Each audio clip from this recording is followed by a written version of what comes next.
Hello everyone, welcome to science and mathematics world. I am Kaushalen Khare और आज के इस वीडियो में हम देखेंगे chapter 4 carbon and its compound के एक्सरसाइज के क्वेश्चंस को। तो चलिए शुरू करते हैं। पहले क्वेश्चन में लिखा हुआ है ethane with the molecular formula C2H6 has 6 covalent bond, 7 covalent bond, 8 covalent bond या 9 कोवलेंट बॉन्ड। तो ये आपका एक MCQ टाइप क्वेश्चन है और इसमें आपको बताना है कि जो ईथेन होता है जिसका फॉर्मूला होता है C2H6, इसमें कितने कोवलेंट बॉन्ड होते हैं।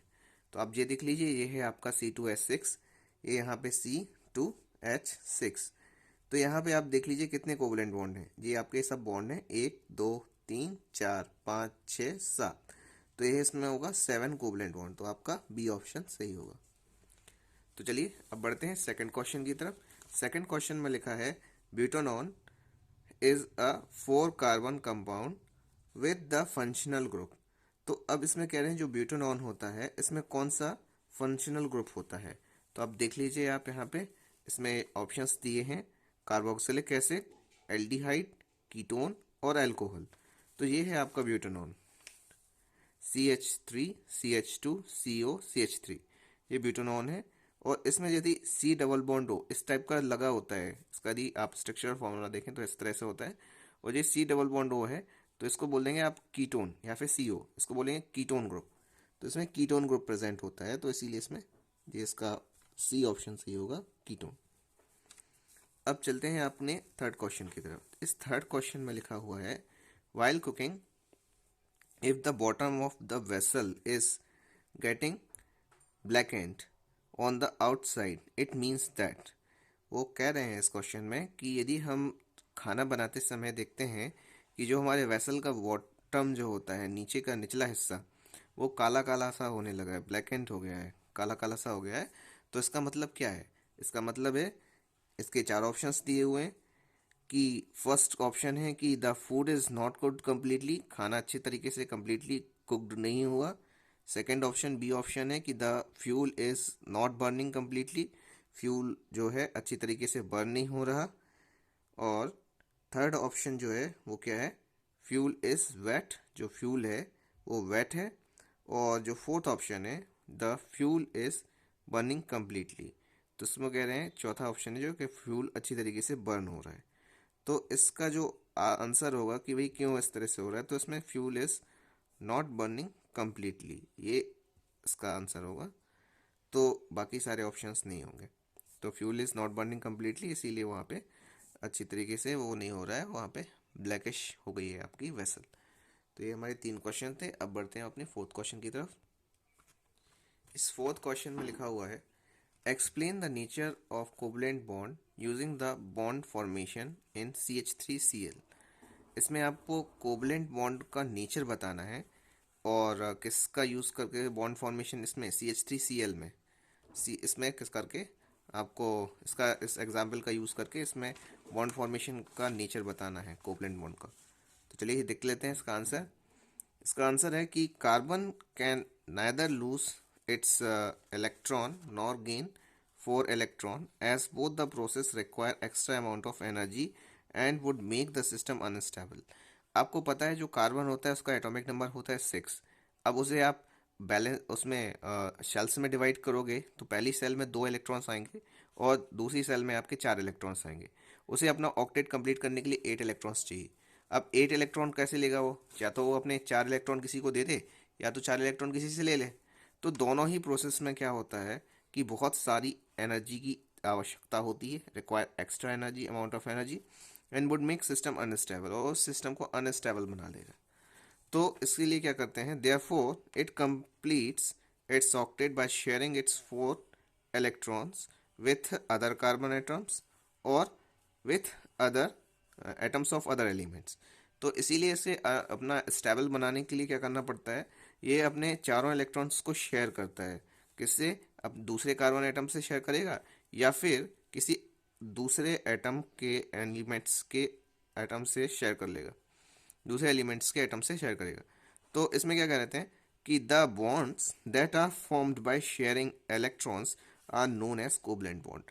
और उन शेयरिंग करने से जो बॉन्ड बनता है दोनों के बीच में, उसी को बोलते हैं कोवलेंट बॉन्ड। समझ में आया आपको कि कोवलेंट बॉन्ड क्या होता है? Covalent bond is a sharing bond, मतलब जब एटम्स को शेयर करने से जो बॉन्ड बनता है उसे हम कोवलेंट बॉन्ड कहते हैं। In covalent bonding both the atoms share the valence electrons, that is the shared electron belong to the valence shell of both atoms। इसमें जो कोवलेंट बॉन्डिंग में क्या होता है कि जो एटम्स होते हैं वो अपने बैलेंस इलेक्ट्रॉन शेयर करते हैं, मतलब वो दोनों लोग अपने इलेक्ट्रॉन्स को शेयर करते हैं और दोनों को कुछ किसी ना किसी की ज़रूरत रहती है, एक ना एक एटम्स की, तो वो अपने इलेक्ट्रॉन्स को शेयर्स कर देते हैं और उससे खुद भी स्टेबल हो जाते हैं और दूसरे को भी स्टेबल कर देते हैं। अब हम एग्जाम्पल ले लेते हैं अपना ये CH3Cl का। तो अब CH3Cl हमने यहाँ पे लिख लिया है, ये आप देख लीजिए, ये C है, H3 और ये Cl है। आपको पता है कि कार्बन के 4 एटम्स, 4 इलेक्ट्रॉन्स बचे रहते हैं उसकी आउटर मोस्ट शेल में। अब देखिए यहाँ पे 1 2 3 4, ये देखिए ये 4 इलेक्ट्रॉन्स बचे हुए हैं कार्बन के, और हाइड्रोजन के पास तो एक ही इलेक्ट्रॉन होता है तो उसे एक इलेक्ट्रॉन चाहिए इससे। तो देखिए अब वो क्या करेगा, यहाँ से अपना एक इलेक्ट्रॉन ले लेगा, ले लिया उसने। अब इसने भी अपना एक इलेक्ट्रॉन ले लिया यहाँ से, और इस हाइड्रोजन ने भी अपना एक इलेक्ट्रॉन यहाँ से ले लिया। अब इस कार्बन को तो चाहिए ना एक और एक एक इलेक्ट्रॉन इनका भी ले लेगा वो कार्बन। और यहाँ पे देखिए क्लोरीन है, क्लोरीन का एटॉमिक नंबर होता है 17। इसको आप करते हो बैलेंस तो इसमें 2 आएगा, फिर आएगा 8 और फिर आएगा 7, मतलब आउटर मोस्ट उसमें आउटर मोस्ट शेल में 7 इलेक्ट्रॉन्स हैं।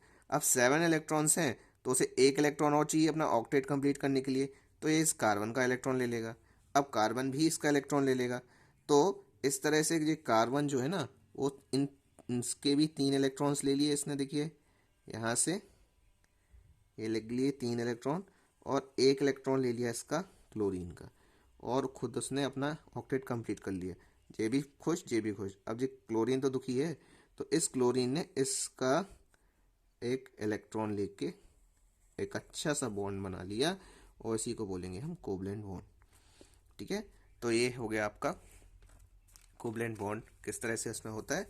अब यहाँ पे हमने जो किया है वो सब यहाँ पे लिखा हुआ है इंग्लिश में, देख लीजिए। हेयर कार्बन रिक्वायर्स 4 इलेक्ट्रॉन्स, इस कार्बन को 4 इलेक्ट्रॉन्स चाहिए थे, आप देख सकते हैं यहाँ पे 4 इलेक्ट्रॉन चाहिए इसे कार्बन को, और टू कंप्लीट इट्स ऑक्टेट, उस अपना ऑक्टेट कंप्लीट करने के लिए। While hydrogen atom requires 1 electron, hydrogen को तो एक ही इलेक्ट्रॉन चाहिए था अपना अपना डुप्लेट कंप्लीट करने के लिए, क्योंकि उसके पास 2 है ना, इसीलिए इसे ऑक्टेट नहीं बोलेंगे, इसे डुप्लेट बोलेंगे। Also chlorine require 1 electron, chlorine को एक इलेक्ट्रॉन चाहिए था टू कंप्लीट इट्स ऑक्टेट, उसका अपना ऑक्टेट कंप्लीट करने के लिए। So therefore all these share the electrons, सबने अपने अपने इलेक्ट्रॉन्स शेयर किए, and as a result carbon forms 3 bond with hydrogen, इसीलिए कार्बन ने 3 बॉन्ड हाइड्रोजन के साथ बना लिया और एक बॉन्ड किसके साथ बना लिया, क्लोरीन के साथ बना लिया। तो ये था हमारा कि किस तरह से हमने CH3Cl के साथ कोवलेंट बॉन्ड का फॉर्मेशन हुआ। तो ये था हमारा क्वेश्चन, आई होप आपको समझ में आ गया होगा। अब बढ़ते हैं अपने क्वेश्चन नंबर 5 की तरफ। इस क्वेश्चन नंबर 5 में लिखा हुआ है draw electron dot structure for ethanoic acid H2S, hydrogen sulphate बोलेंगे इसे, और ये है प्रोपेनॉन और F2, इन सब का हमें इलेक्ट्रॉन डॉट स्ट्रक्चर बनाना है। तो हम देख लेते हैं। सबसे पहले इसमें है इथेनोइक एसिड। इथेनोइक एसिड का फॉर्मूला जो होता है वो क्या होता है, CH3COOH। इसे आप उसमें स्ट्रक्चर फॉर्म में लिखें तो इस तरह से लिखेंगे, CH3 इस तरह से हो जाएगा, और जो C है OO इस तरह से लग गया, और OH ऐसे लग जाएगा, जी हो गया। अब इसका हमें बनाना है क्या, इलेक्ट्रॉन डॉट स्ट्रक्चर। तो इलेक्ट्रॉन डॉट स्ट्रक्चर कैसे बनाएंगे इसका इलेक्ट्रॉन डॉट स्ट्रक्चर बनाने के लिए हम लोग क्या करेंगे, यहाँ पे सबसे पहले लिख लेंगे C, कार्बन लिख गया। अब इस कार्बन के पास होते हैं कितने, 4 इलेक्ट्रॉन्स, तो ये 4 इलेक्ट्रॉन्स हो गए। इसके साथ जोड़ना है कितने, 3 हाइड्रोजन जोड़ने हैं, तो लो ये 4 हाइड्रोजन का जोड़ दिया, यहाँ पे एक एक एक्स रहेगा क्योंकि इसके पास एक ही इलेक्ट्रॉन होता है, ये हो गया। अब इसका एक इलेक्ट्रॉन बचा जी, तो अब इसका COOH होता ना C, तो इसके पास भी भाई 4 इलेक्ट्रॉन, तो 2 इलेक्ट्रॉन ऊपर लगा लो, ये 3 हो गए, और एक इलेक्ट्रॉन ये 4 हो गए। अब इससे जोड़ा है क्या, ऑक्सीजन, ये देखिए यहाँ पे दिख रहा है आपको, ये ऑक्सीजन जुड़ा ना इससे। और ऑक्सीजन के साथ कितने होते हैं, ऑक्सीजन का एटॉमिक नंबर होता है 8, और 8 में दो, इसके वैलेंस शेल में 2 इलेक्ट्रॉन हो जाते हैं और 6 इलेक्ट्रॉन बचते हैं। तो ऑक्सीजन के ये आपके 6 इलेक्ट्रॉन्स ऊपर लगा देते हैं हम। ये हो गए इसके 2, ये यहाँ पे 2, और ये भी 2, ये हो गए 6। अब देखिए, अब फिर क्या है, COO। अब यहाँ पे एक और O बचा, तो O के पास भी 6 इलेक्ट्रॉन्स। तो ये देखो 1 2, फिर ये 3 4 5 6। अब इसे चाहिए कितने, 2 इलेक्ट्रॉन्स चाहिए, तो 1 इलेक्ट्रॉन इसका ले लिया इसने, और एक यहाँ पे हाइड्रोजन जोड़ा गया तो उसका ले लिया। और इस तरह से आपका ये पूरा का पूरा इलेक्ट्रॉन डॉट स्ट्रक्चर के फॉर्म में कन्वर्ट हो गया। आप यहाँ देख सकते हैं CH3COOH, इसका ये स्ट्रक्चर, उसका वो फार्मूला है, और ये इसका स्ट्रक्चर फार्मूला हो गया, और जिसका इलेक्ट्रॉन डॉट स्ट्रक्चर हो गया। अब बढ़ते हैं अपने नेक्स्ट पे। H2S लिखा हुआ है। H2S मीन्स होता है hydrogen sulphide. Hydrogen sulphur, sulphur के पास कितने होते हैं, 16 इलेक्ट्रॉन्स हो गए ना। तो यहाँ पे सल्फर के पास सब 16 इलेक्ट्रॉन्स होते हैं। तो यदि वो अपना बैलेंस करेगा तो कैसे करेगा, उसमें उसके पास जो होगा ना, पहले शेल में उसके 2 इलेक्ट्रॉन रहेंगे, दूसरे में होंगे आपके 8, और तीसरे में 6। तो उसके पास मतलब 6 इलेक्ट्रॉन्स हैं। तो यहाँ देख लीजिए, 2 ये हो गए, 2 ये हो गए, एक ये, एक ये। अब इससे कितने जोड़ने हैं, 2 हाइड्रोजन जोड़ने हैं। तो एक हाइड्रोजन जी जुड़ गया, और दूसरा हाइड्रोजन जी जुड़ गया। सबसे बेहतरीन है, सबसे सरल है, ये आपका इलेक्ट्रॉन डॉट स्ट्रक्चर बन गया हाइड्रोजन सल्फाइड का। अब प्रोपेनॉन का बनाते हैं। प्रोपेनॉन मीन्स 3 आपके हाइड कार्बन, और इसमें प्रोपेनॉन ऐसे लगेगा आपका, ये CH3 C double bond O, और फिर से CH3, ये है आपका प्रोपेनॉन। अब इसका भी हम इलेक्ट्रॉन डॉट स्ट्रक्चर बना लेते हैं। सबसे पहले है C, इसके पास आपके हमेशा की तरह 4 इलेक्ट्रॉन्स, और जुड़ रहे हैं इससे कितने, एक 4 हाइड्रोजन, 3 हाइड्रोजन जुड़ रहे हैं, ये जुड़ गए। अब इसके पास एक कार्बन है, तो ये कार्बन के ये भी 4 इलेक्ट्रॉन्स, 2 हो गए, ये 4 हो गए।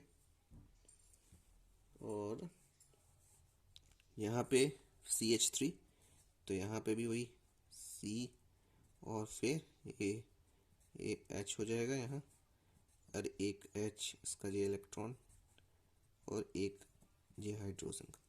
अब यहाँ से जुड़ रहा है O, तो इसीलिए भी O के तो पास 6 से होते हैं, तो ये 2 हो गए, ये 4 हो गए, और ये हो गए 6। तो इस तरह से ये बन गया आपका ये इलेक्ट्रॉन डॉट स्ट्रक्चर, ये इस तरह से बनाएंगे। अब आता है हमारा फ्लोरीन F2। तो फ्लोरीन का जो एटॉमिक नंबर होता है वो 9 होता है। 9 होता है इसीलिए पहले उसमें पहली शेल में 2 इलेक्ट्रॉन्स रहेंगे, दूसरी शेल में रहेंगे आपके 7। तो उसे चाहिए 1 इलेक्ट्रॉन। तो भाई 1 इलेक्ट्रॉन चाहिए, तो ये तो बहुत आसान है, ये 2, ये एक आपका ये 3 हो गया, और ये 7 हो गए। 7 हो गए, 1 इलेक्ट्रॉन इसका है। अब एक दूसरी फ्लोरीन है, उसके पास भी भाई 1 इलेक्ट्रॉन बचा था, तो उन्होंने शेयरिंग कर ली, बढ़िया अच्छा बॉन्ड बना लिया, ये हो गया। तो ये इसका इलेक्ट्रॉन डॉट स्ट्रक्चर हो गया। तो ये थे हमारा क्वेश्चन नंबर 5। आई होप आपको समझ में आ गया होगा। अब 6 क्वेश्चन पे चलें। इस 6 क्वेश्चन में लिखा हुआ है व्हाट इज होमोलॉगस सीरीज। इसमें हमें बताना है होमोलॉगस सीरीज क्या होती है। Explain with an example, example के साथ आप एक्सप्लेन करके बताइए। अब यहाँ आंसर लिखा हुआ है कि homologous series is a series of carbon compound. ये कार्बन कंपाउंड की एक सीरीज होती है that have different number of carbon atoms. इसमें अलग अलग नंबर के कार्बन एटम्स होते हैं, but contain the same functional group, लेकिन उसमें एक फंक्शनल ग्रुप जो होता है वो सेम होता है। फॉर एग्जाम्पल यहाँ पे आप देख सकते हैं, एग्जाम्पल में मीथेन है, इथेन है, प्रोपेन है, ब्यूटेन है, सारे किस पार्ट के हैं, एल्कीन ग्रुप के फॉर्म के हैं। यहाँ देखिए HC, इसके पास जनरल फार्मूला क्या होता है, CnH2n+2। एल्कीन जो होता है उसका जनरल फार्मूला यही होता है CnH2n+2। इसमें आप यहाँ मीथेन देख लीजिए, मीथेन में CH4 है।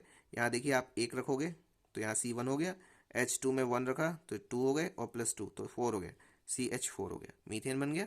अब इथेन, इथेन में यहाँ पे 2 रखते हैं, यहाँ 2 2 4 हो गया, और ये जुड़ गया 4 और +2 6 हो गए। तो C2H6 ये दिख रहा है आपको, CH3 ये ईथेन है।